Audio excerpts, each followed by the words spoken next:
Assalamu alaikum and a very warm welcome to our audience and welcome to the second webinar of the Knowledge Nexus Series 2.0, where we continue our journey of learning and self-growth.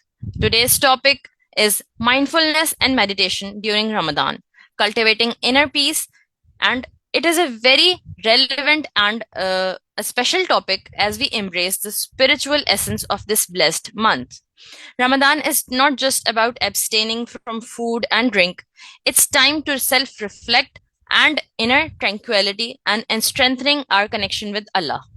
Through mindfulness and meditation, we can learn to be fully present in our prayers, manage our emotions, and cultivate gratitude in our inner peace. To guide us on this path, we are honored to have our esteemed speakers, Hashir and Kisa, who will share valuable insights and practices to help us make the most out of Ramadan.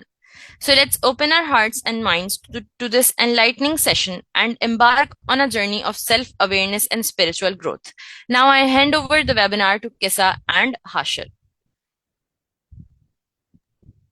Assalamu alaikum, dear brothers and sisters. As we welcome the blessed month of Ramzan, let us take a moment to reflect on the true essence of this time.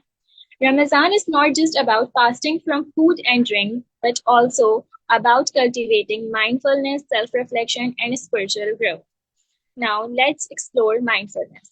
In Ramzan, mindfulness is the practice of being fully present in the moment without judgment or distraction.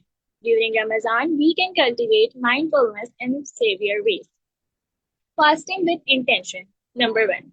Before breaking our fast, take a moment to reflect on our intentions. Why are we fasting? What do we hope to achieve?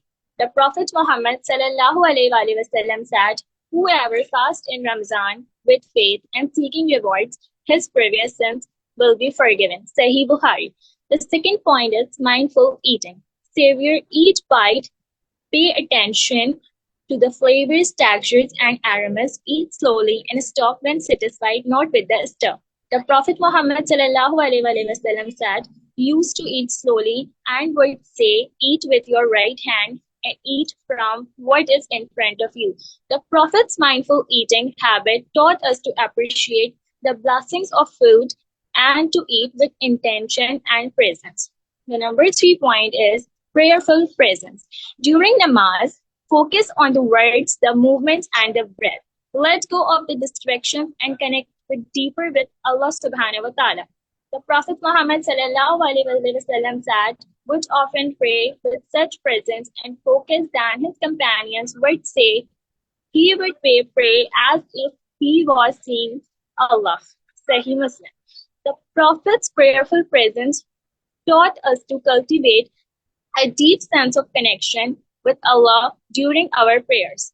The number 4 point is self-reflection. Take time each day to reflect on our actions, thoughts, and emotions. What can we improve? What are we grateful for? The Prophet Muhammad would often retreat to the cave of Hira for self-reflection and contemplation. It was during one of these retreats that he received the first revelation of the Quran. The Prophet's practice of self-reflection taught us the importance of taking time to introspect and connect with our inner selves. These examples from the Prophet's life serve as a powerful reminder to cultivate these practices in our own lives, especially during the blessed month of Ramadan. Now, I would like to call Muhammad Hashir to continue about some meditation. Assalamu alaikum guys, my name is Mohammad Hashir and today I will discuss about meditation in Ramzan. Meditation is a powerful tool to calm the mind, soothe the heart and connect with our inner selves. During Ramadan, we can incorporate meditation into our daily routine, like breathing exercise. Focus on the breath, inhaling and exhaling slowly and deeply. This helps calm the mind and reduce stress. ये बहुत एक famous exercise है जो बहुत सारे doctor suggest करते हैं extra students को और उन लोगों को जो स्ट्रेस लेते हैं कि एक लंबी सांस लें और उसको डीपली छोड़ें. इसके बहुत सारे एडवांटेजेस हैं, जैसे it helps in managing symptoms of depression and anxiety. It increases blood flow and reduces blood pressure and heart rate.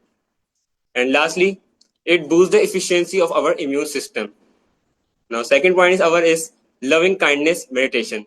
Focus on sending love compassion, and kindness to ourselves, our loved ones, and all humanity. The best example to increase love and kindness to other people is by exchanging the gifts.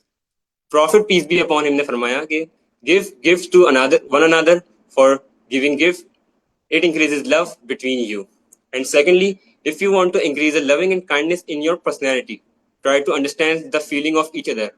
एक दूसरे को actively सुने, उनको interrupt ना करें, or try to understand things from their perspective too. This can build compassion and a deeper connection with people. And there is an ayat in Quran, and speak people in a good manner. Now, our third point is Quranic reflection. Take time each day to reflect on the verses of the Quran. Contemplate their meaning and relevance to your life. अब बहुत सारे लोग कुरान पढ़ते तो हैं, but वो लोग सोच समझ के और उसको ट्रांसलेशन के साथ नहीं पढ़ते. एक एक एक एक बार सोच समझ के कुरान पढ़ना और ट्रांसलेशन के साथ पढ़ना 10 बार जो हम नॉर्मल कुरान पढ़ते हैं बगैर ट्रांसलेशन के और बगैर सोच समझ के, उससे अफजल है. जब आप कुरान को सोच समझ कर पढ़ते हैं तो उसको ऑटोमेटिकली अपनी जिंदगी पर अप्लाई करते हैं और बहुत सारी जगहों पर इम्प्लीमेंट भी करते हैं. Someone asked Hazrat Aisha about the character of Prophet, peace be upon him. So Hazrat Aisha said, describing the Prophet sallallahu alaihi wasallam, that the character of the Prophet mirrored the Quran. तो इससे हमें पता चलता है कि profit की जिंदगी एक पूरी कुरान की तरह थी. तो हमें भी चाहिए कि हम अपनी जिंदगी को प्रॉफिट की जिंदगी की तरह बनाएं और प्रॉफिट की जिंदगी कुरान की तरह थी. Fourth point our is gratitude practice. Take time each day to reflect on the things you are grateful for. Focus on the blessings of your life. हम जिस हाल में भी हों, हमें चाहिए कि हम अल्लाह ताला का शुक्र अदा करते रहें, क्योंकि जो लाइफ जी रहे हैं बहुत सारे लोगों की ड्रीम लाइफ है. जैसा आयत in Quran, if you are grateful I will certainly give you more. तो इसी बात से एक वाकया याद आता है कि एक बार हजरत मोहम्मद सल्लल्लाहु अलैहि वसल्लम नमाज में इतनी देर खड़े रहे कि उनके पांव मुबारक स्वेल करने लगे. ये सब हजरत आयशा देख रही थी. जैसे ही प्रॉफिट की नमाज खत्म हुई तो हजरत आयशा परेशानी के साथ हुजूर सल्लल्लाहु अलैहि वसल्लम के पास आई. बोला, या अल्लाह के रसूल, आपके तो सारे फ्यूचर और प्रेजेंट के सारे गुनाह माफ है, तो आप इतनी तकलीफ क्यों दे रहे हैं अपने आप को. इस पर प्रॉफिट ने फरमाया कि हमें अल्लाह ताला का एक शुक्रगुजार बंदा नहीं हो सकता. तो इससे पता चलता है कि शुक्र अदा करने की कितनी इंपॉर्टेंस है और हमें इसको हमेशा शुक्र अदा करते रहना चाहिए. As we journey through Ramzan, let's remember to cultivate mindfulness, self-reflection and gratitude. May Allah guide us on this journey and may we emerge from Ramzan as more compassionate, mindful and loving individuals. और फिर एक कुरान की आयत के साथ अपनी speech को मैं खत्म करता हूँ कि रब्बाना तकब्बल मिन्ना इन्नका अंता समीउल अलीम. ए हमारे रब, हमसे कबूल फरमा, बेशक तू ही सुनने वाला है और हमें जानने वाला है. Amazing. Thank you so much, Hashir.